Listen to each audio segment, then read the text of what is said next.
आप देख रहे हैं ENI live next generation media.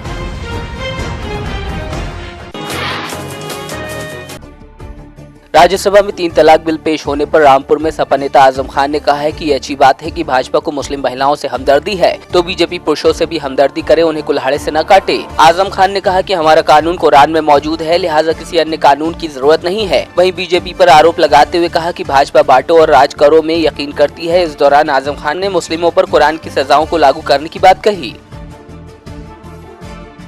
हमारा कानून कुरान हकीम में मौजूद है, पूरी जिंदगी का निजाम उसमें मौजूद है। पैदा होने से मरने वाले दिन तक इंसान को कैसे जीना है, अच्छे काम करेगा तो और बुरे काम करेगा तो उसकी सजा भी कुरान में मौजूद है। लिहाजा हमें बज़ाहिर किसी कानून की जरूरत समझ में नहीं आती। अब क्योंकि भारतीय जनता पार्टी तो बांटो और राज करे में यकीन रखती है, मुसलमानों को बांटने का ये तरीका है, एतराज भी करें और हिमायत भी करें, लेकिन हमारे पास जब कुरान है तो फिर किसी कानून की जरूरत नहीं। उसमें स्पेसिफाइड है तलाक का तरीका। मुरादाबाद के सैलाथौन प्राथमिक विद्यालय की 7वीं प्रधानाचार्य ने दबंग प्रधान पर स्कूल में दुष्कर्म करने का आरोप लगाया है। आरोप है कि एक विधायक के हस्तक्षेप पर आरोपी के खिलाफ पुलिस ने छेड़छाड़ का मुकदमा दर्ज कर मामले की लीपापोती कर दी। साथ ही आरोपी को पकड़ने के बाद बिना कार्रवाई के ही छोड़ दिया गया, जिसके बाद पीड़िता ने आरोपी द्वारा धमकी मिलने की बात कहते हुए आप बीती बताते हुए सोशल मीडिया पर एक वीडियो वायरल कर दिया।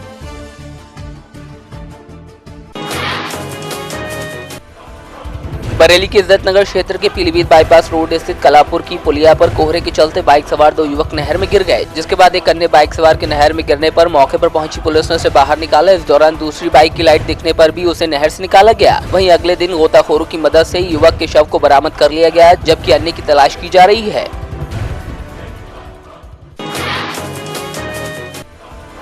कौशाम्बी में इलाहाबाद बैंक की भरवारी शाखा में शॉर्ट सर्किट से अचानक आग लग गई, जिससे बैंक के अंदर मौजूद ग्राहकों में अफरा तफरी मच गई। इस दौरान बैंक में मौजूद एक ग्राहक ने बहादुरी दिखाते हुए अग्निशमन यंत्र से आग को बुझा दिया। वहीं बैंक मैनेजर ने बताया कि आग से केवल इलेक्ट्रॉनिक सामान का नुकसान हुआ है, जबकि कोई जनहानि नहीं हुई।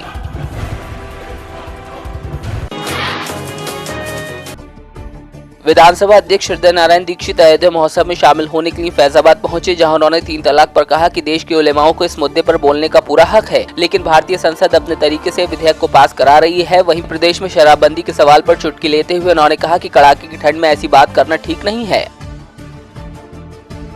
उलेमा आदरणीय है। भारत में संसदीय जनतंत्र है, सबको अपने विचार व्यक्त करने की आजादी है, तो उलेमा अपनी बात कहते रहे और जो भारत की संसद है तो वो अपने ढंग से विधेयक पारित करेगी। आपके घर में होनी चाहिए, लेकिन अब आज जाड़े के मौसम में ये बात ठीक नहीं।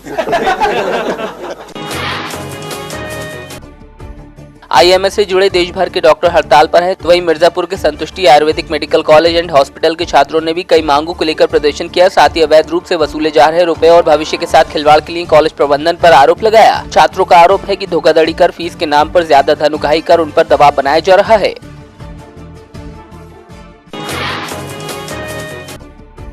पूरे उत्तर भारत में कोहरे और ठंड से विजिबिलिटी 0 हो रही है, तो मोगा में भी पिछले 2 दिनों से भारी ठंड और कोहरे ने सफेद चादर बिछाई हुई है। इस घने कोहरे ने वाहनों और ट्रेनों की गति को धीमा कर दिया है, तो जनजीवन भी अस्त व्यस्त नजर आया। वहीं स्कूल जाने वाले छोटे छोटे बच्चों को भी भारी परेशानी हो रही है। गाँव से शहर में काम करने आए मजदूर ठंड से बचने के लिए अलाव का सहारा ले रहे हैं।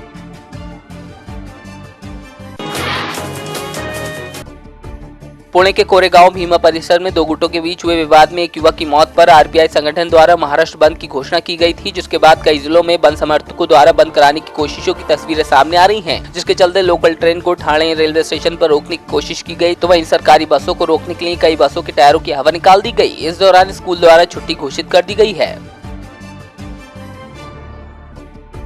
पुणे के कोरेगांव में हुई हिंसा का असर महाराष्ट्र में व्यापक तौर पर देखने को मिल रहा है, जिसके बाद भिवंडी में भी बंद का मिला जुला असर देखने को मिला। यहाँ मुख्य बस डिपो पर पुलिस की सुरक्षा बड़े पैमाने पर बढ़ा दी गई। वहीं शहर में भी पुलिस पेट्रोलिंग की जा रही है।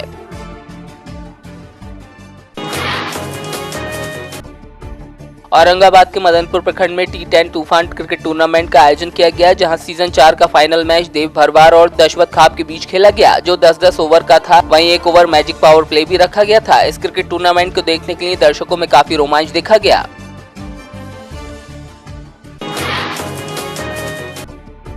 रायसेन के बेगमगंज में एक किसान अपनी 5 एकड़ जमीन के डूब क्षेत्र में आने के बाद विगत 5 सालों से मुआवजे के लिए दर-दर भटकता नजर आया। पीड़ित किसान का कहना है कि वह एसडीएम से लेकर सीएम तक अपनी गुहार लगा चुका है, लेकिन कोई सुनवाई नहीं हुई। वहीं आत्महत्या की कोशिश कर चुके पीड़ित को मुआवजे का आश्वासन दिया गया था, जो पूरा न होने पर पीड़ित परिवार ने आत्महत्या की चेतावनी दी, जिसके बाद पीडब्ल्यूडी मंत्री ने जाँच की बात कही है।